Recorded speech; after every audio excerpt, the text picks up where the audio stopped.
Okay, let's step into the shoes of a clinical detective today and break down a truly fascinating medical mystery. This explainer isn't just about reading off a list of symptoms. It's really about piecing together scattered bits of clinical evidence to nail down a definitive diagnosis. We've got a complex set of clues, a whole lineup of suspects, and an underlying condition to uncover. So, let's get our investigation started, shall we? Right off the bat, our case kicks off with a 35-year-old man. Now, in clinical diagnostics, age is always our very first crucial piece of context. At 35, well, we can pretty much rule out your typical age-related wear and tear. That immediately tells us that whatever severe symptoms we're seeing, they're likely being driven by an active, acute disruption to an otherwise completely healthy system. Keep that baseline in the back of your mind as we start looking at his presentation. So what's he complaining about? At first glance, he's coming in with abdominal pain and chronic diarrhea. Pretty common, right?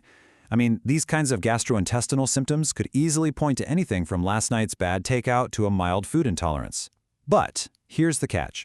These issues are chronic. They aren't just passing through in a day or two. That raises some genuine curiosity. We really have to look past those surface-level everyday possibilities and figure out exactly what is causing this persistent disruption. Then, things start to get a bit more intense. The clinic notes the addition of some major systemic red flags. We're talking fever, night sweats, and unexpected weight loss. Boom! This instantly elevates the whole situation. Our patient's presentation just transformed from a localized gut issue into a severe, full-body response. The fever and night sweats point straight toward a massive inflammatory or infectious process, while that weight loss, that's a huge indicator of serious metabolic distress, meaning his body simply isn't absorbing what it needs. But wait! Then this absolutely critical clue emerges from his social history. The patient has a documented history of contact with someone infected with TB, tuberculosis. Wow! This single detail completely shifts the trajectory of our investigation. We are not just looking at random internal organ malfunctions anymore. No way! We now have documented external exposure to a highly infectious pathogen. This is a massive piece of the puzzle falling right into place. To get a look at the actual internal pathology, the doctors go in for a colonoscopy, and they find these really distinct inflamed ulcers. But diagnostically, the absolute key here is exactly where these ulcers are hanging out. They are located specifically at the ileocecal junction. That's right where the small and large intestines meet. You see, pathologies rarely just distribute randomly in the gut. They have their favorite spots. So this specific targeted location serves as a huge geographic marker for our case. So they take a biopsy, and the forensics come back showing something called caseating granulomas. This finding is completely pivotal. Think of it like this.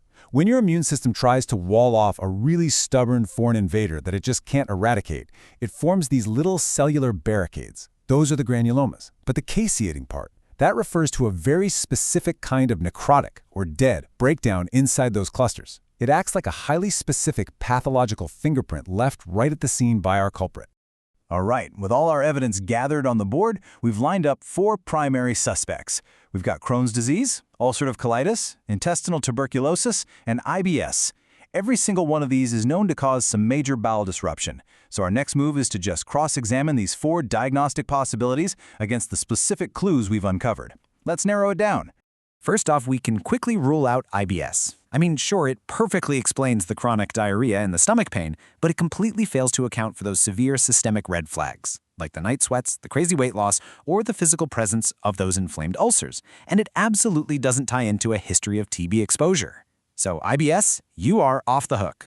Next up, let's look at the inflammatory bowel conditions, Crohn's disease and ulcerative colitis. Now, both of these can cause chronic diarrhea, weight loss, and physical ulcers. Actually, Crohn's disease frequently targets that exact same ileocecal region we talked about, but here's where the forensics save the day. The definitive biopsy evidence points away from your standard inflammatory bowel diseases. While Crohn's can sometimes feature granulomas, they are typically non-caseating. Remember that specific fingerprint we found? It just doesn't quite match up here.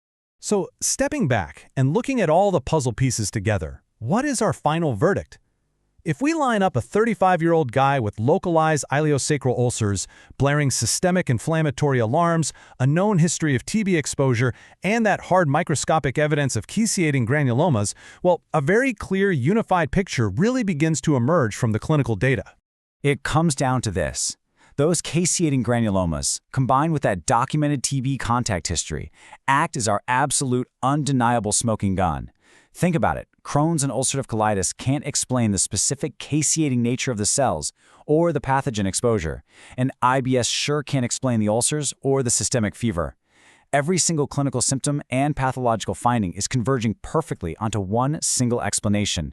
The only diagnosis that unifies every single piece of our geographic, systemic, and pathological evidence is intestinal tuberculosis. It just makes perfect sense.